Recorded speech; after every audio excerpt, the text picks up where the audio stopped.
Hey, what's going on, guys? Gunshot here, and welcome! As you can see, I'm out and about on the Himalayan. Initially planning to do a 200-mile day, finish running this thing, so I've still got to do 270 miles till it's running, before I head down to Dorset in 2 weeks' time. We've got Hannah's parents coming over to help with the garden, so as a thank you for that, because there's some serious work needing doing, we're going to have a bit of a barbecue. So I thought, well, we might as well treat ourselves. So I thought the butcher's was going to be open on Sunday, but it's not. So we're going to head to the butcher's in Uppingham, grab some ribs, then I'll pop home, probably disappear off and go bang out 100 miles or so to get this fully running. I think that's the plan. I do apologise, there's not been a huge amount of content over the last few weeks. I think we've gone about 3 weeks now without having a video, which is a very long time for me. I did have videos planned, I had videos recorded, and then it came to editing them, and honestly, they were awful.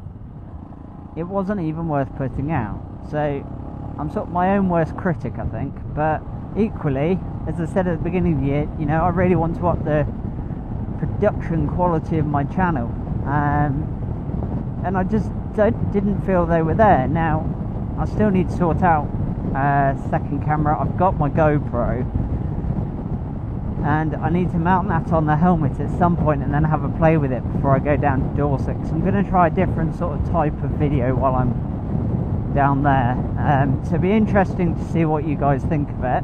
But I was riding along, I quickly had to pop to the shops. I thought, well, I'll give the Hemi a run the other day. I had an experience that sort of reminds of being on a 125, which was because I'm stuck at 50, so it's sort of 125 pace while I'm running the bike in. So yeah, because it was sort of riding at 125 pace, I had someone absolutely up my chuff, and then they tried to barge past when there was an oncoming car. Now, they couldn't do because of where I was sat in the road. So, for example, you can see the two tyre tracks. So I was sat here in the right-hand tyre track, basically. If the white line was this crack running down the road. So they couldn't. So they just sat tailgating me. And it very much reminded me of my 125 days. How impatient a lot of people are when it comes to new riders, new car drivers, and things like that. Like, if I see someone on L plates, I will give them so much space. If it was any other car, I'd overtake it. If it's L plates, I won't do, because I don't want to intimidate them. But it seems like a lot of road users don't share that same philosophy. Yeah, lots of road users don't seem to share that sort of philosophy or mentality of, it's an L plate driver, so you probably want to give them a little bit of space, or, not try and tailgate them, because they're more likely to make a mistake, which means you crash into them, but also not overtake in ridiculous places. I've been now on the roads for, God, in excess of 10 years. 11 years? I was driving when I was 17, I'm 28 now. Donkeys! There they are. Hello, donkeys. Hello. Driving now for 11 years. That is a car, 6 years on a bike. And obviously when I was learning to drive, I had the same thing, people trying to overtake at stupid points and almost intimidate you off the road. I had the same again, when I had a 125, riding round on a CBT. I don't know, it just seems like a lot of people just seem to be worried about their own journeys. I mean, if it wasn't for riding, learning to ride a bike, I don't think I'd remember what it was like to drive a car by now.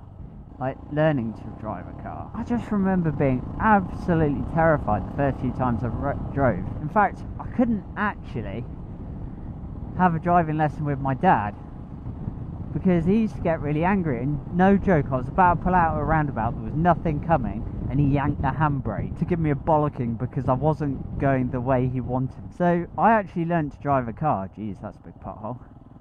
I learned to drive a car with my mum was in the passenger seat, but she was a terrible driver, so my brother, who was 18 at the time, but calm as anything, my brother basically taught me how to drive from the back seat, and we had my mum in the passenger seat to keep everything legal. I mean, I know I get annoyed at slow drivers, but if it's someone on L plates, I'll at least sit on it and, you know, not get too wound up and realise that actually they're just learning. But if it's someone just driving slowly, then yeah, I will get a little bit annoyed. I won't do anything about it, I'll just vent to myself. And I've noticed it on this because of obviously, you know, trying to keep it below 4,000 revs. Yes, occasionally I have taken it at 6, but I've been riding a lot of roads like this where, you know, there's not a huge amount of traffic. It's been absolutely lovely, but occasionally, you know, I have ridden up this on A roads and stuff like that,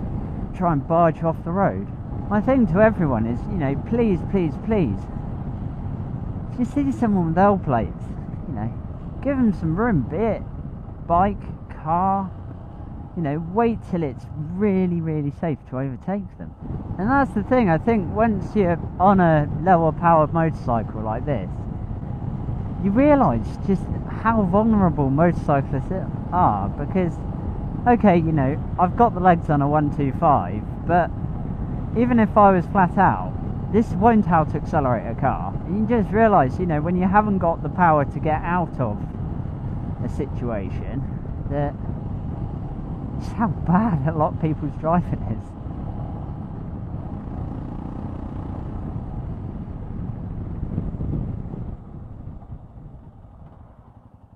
I know it doesn't help,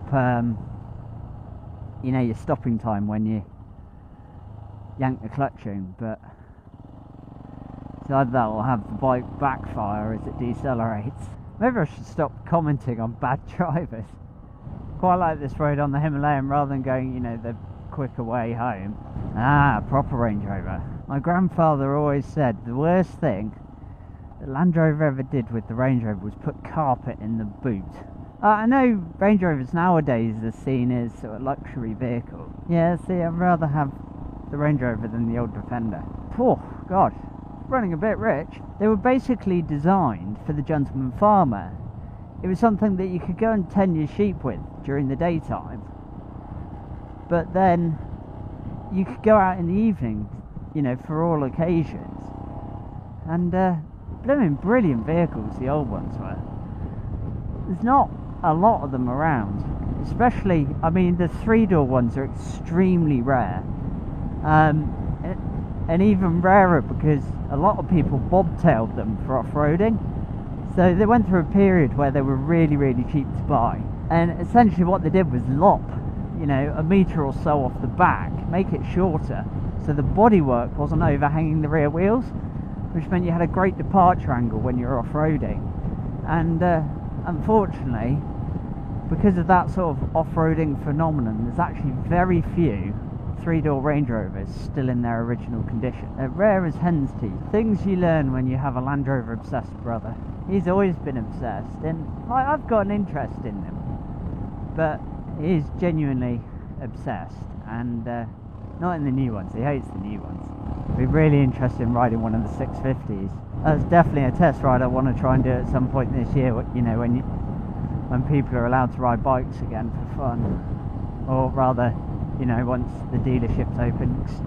You know, I don't want to, I know, like, test rides, everyone loves them. I love riding new bikes, but I don't want to sort of book a bike out, you know, with the intention of doing a test ride for the channel, with no intention of buying it, although that's the other problem with me test riding one of the 650s. I probably, if it's anything like this, I will want to buy it. Yeah, so I kind of, you know, want to leave the limited availability that's there for the people that are actually going to buy them. Anyway guys, we've certainly whistled on, but it'd be interesting to know, you know, your thoughts on how learner riders and drivers are treated. You know, what were your experience of it? As I say, you know, I had a lot of experiences when I was on L plates, and I've also had quite a few on this because of riding at 50 miles an hour. But it'd be interesting to know your thoughts. Anyway, hope you enjoyed this video. Thank you ever so much for watching, and take care.